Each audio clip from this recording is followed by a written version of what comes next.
दोस्तों, आप तमाम लोग जान रहे हैं कि देश भर में लोकसभा का चुनाव खत्म हो चुका है और अब एग्जिट पोल जारी किए जा रहे हैं। ऐसे में बात करेंगे सीधे सीधे तेलंगाना को लेकर के और तेलंगाना में खास करके हैदराबाद लोकसभा सीट को लेकर के। आप तमाम लोग जानते हैं हैदराबाद लोकसभा सीट काफी चर्चित सीट है। सन 1984 से लेकर के अभी तक अगर आप देखेंगे, इतिहास को देखने की कोशिश करेंगे, इस सीट के इतिहास को देखेंगे तो आपको वहां पर AIMIM सीधे सीधे नजर आती है। यानी कि असदुद्दीन ओवैसी की पार्टी लगभग कई दशक से जो है इस सीट पर काबिज है। आप तमाम लोग जान रहे हैं असदुद्दीन ओवैसी कई टर्म यहां से सांसद बन चुके हैं, लेकिन इस बार 2024 लोकसभा चुनाव में भारतीय जनता पार्टी ने यहां से माधवी लता को कैंडिडेट बनाकर उतारा था।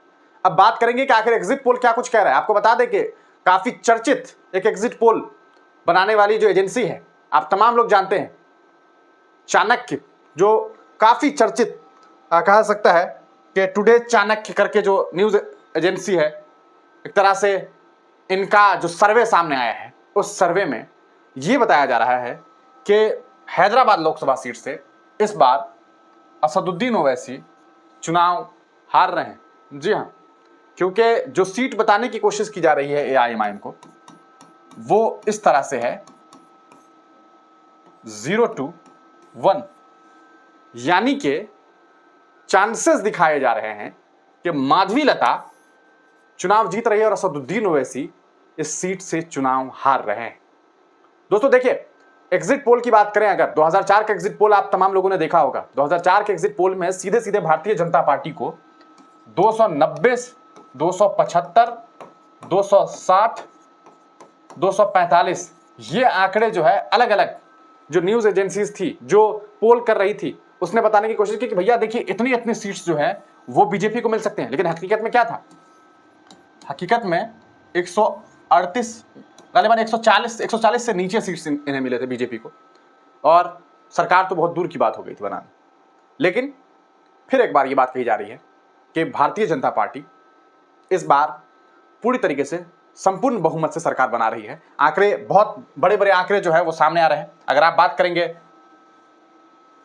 चाणक्य की ही तो लगभग 400 पार का जो आंकड़ा है वो देखने को मिल सकता है। लेकिन अगर आप अगर आप मेरा पॉइंट ऑफ व्यू मान के चलें तो मेरा अपना मानना है कि 290, 310 यहां तक मैक्स बीजेपी जा सकती है।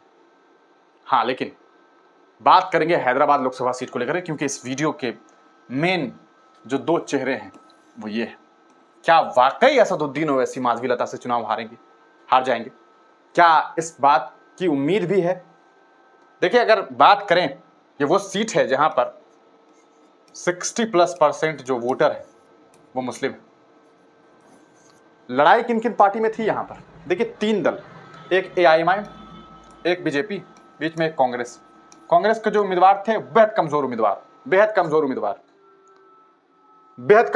थे। मतलब ये कहा जा सकता है कि वो उनके चुनाव जीतने की संभावना, मतलब चुनाव जीतने तो छोड़ दीजिए, ये सिर्फ और सिर्फ महज कुछ वोटों के खिलाड़ी थे।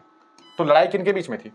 लड़ाई थी माधवी लता और असदुद्दीन ओवैसी के बीच में। तो क्या असदुद्दीन ओवैसी को जो मुसलमान वोट कर रहे थे, क्या उन्होंने माधवी लता को वोट कर दिया? क्या चांसेस बनते हैं? आखिर किस बेस पर यह बात कही जा रही है? अगर 65% मुसलमान है तो क्या 35% जो नॉन मुस्लिम्स है, चलो ठीक है भैया, इन्होंने 100% दे दिया अपना वोट। हालांकि ऐसा नहीं है, इन्हें असदुद्दीन ओवैसी को अच्छा खासा जो वोट है वो नॉन मुस्लिम से भी मिलता है।